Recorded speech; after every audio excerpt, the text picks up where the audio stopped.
Imagine a place so perfect, so ordered, that it feels like it's frozen in time. A world where the loudest sound is the chime of a grandfather clock and the greatest drama is a misplaced fork at the dinner table. This was Downton Abbey. It wasn't just a house. It was a fortress of tradition, built to keep the chaos of the modern world out. But what happens when the greatest chaos of a generation, the Great War, doesn't just knock on the door, but demands to be let in? What happens when a fortress built on unbreakable rules is forced to break every single one? Before the war changed everything, Downton Abbey operated like its own tiny kingdom, sealed off from the grime and noise of the outside world. It was a place of breathtaking beauty and suffocating rules. Upstairs, the Crawley family lived a life of choreographed elegance. Their concerns, while deeply felt, were of a different world. Who would inherit the estate? Which daughter would make a suitable match?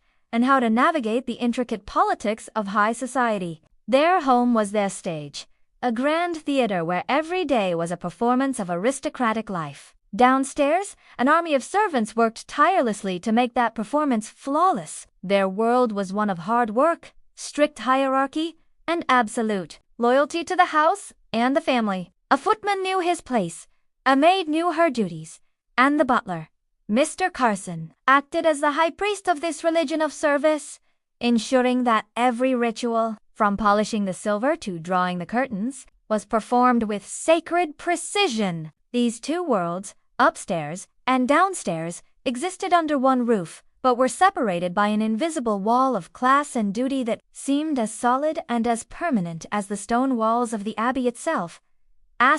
When the First World War began, it was, for a time, something that happened elsewhere. It was a headline in the newspaper that Lord Grantham read over breakfast, a topic of concerned conversation in the drawing room after dinner. Its first real touch was the absence of men. Matthew Crawley, the heir, went off to fight. So did William, the footman, and Thomas, the schemer. Their departure left holes in the house, both upstairs and downstairs, and brought a new kind of quiet worry into its halls. Letters from the front became precious, feared objects, connecting the peaceful life within Downton to the unimaginable horror across the channel.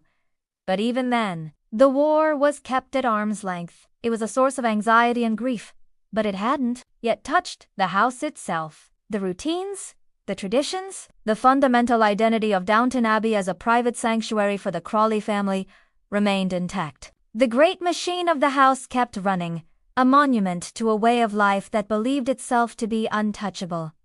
The true turning point arrives in the form of a revolutionary idea, one that threatens to shatter this carefully preserved world. The suggestion is made to turn a part of Downton into a convalescent home for wounded officers. It's not a command from the government, but a call to patriotic duty, making it impossible to refuse without seeming selfish and un-English.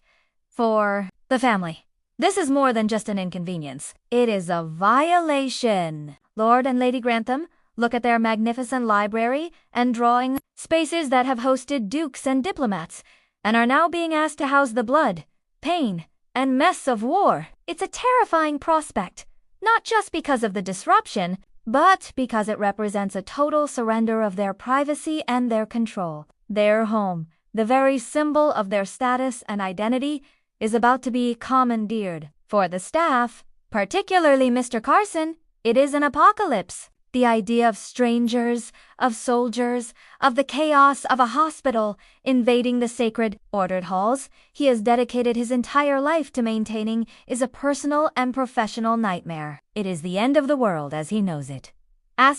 This proposal, therefore, becomes the central conflict of the episode, setting the stage for a battle that is far more significant than just a disagreement over housekeeping. It is a symbolic clash between the old world and the new. The very essence of Downton is its exclusivity, its separation from ordinary life. A hospital, by its very nature, is a place of social leveling. In a hospital bed, a man's rank or title matters less than the severity of his wound. By allowing the war inside its doors, Downton is being forced to confront the seismic social changes the conflict is accelerating across Britain. The strict lines that defined everyone's existence between aristocrat and servant between master and man, between the family's private life and the public's needs are about to be erased. The house is no longer just a house. It is being requisitioned by history itself, forced to become a stage for a drama far bigger than its own. Asterisk, and so the key question is set. How can a system built on such a rigid and unbending hierarchy possibly survive this? How does a family that has lived in a carefully constructed bubble react when that bubble is burst so completely? What happens to the authority of the Earl of Grantham when army doctors are making life and death decisions in his library? What happens to the deference of the staff when the men they are caring for are not so different from their own brothers and sons? The transformation of Downton into a hospital is not just a patriotic gesture. It is the beginning of the end.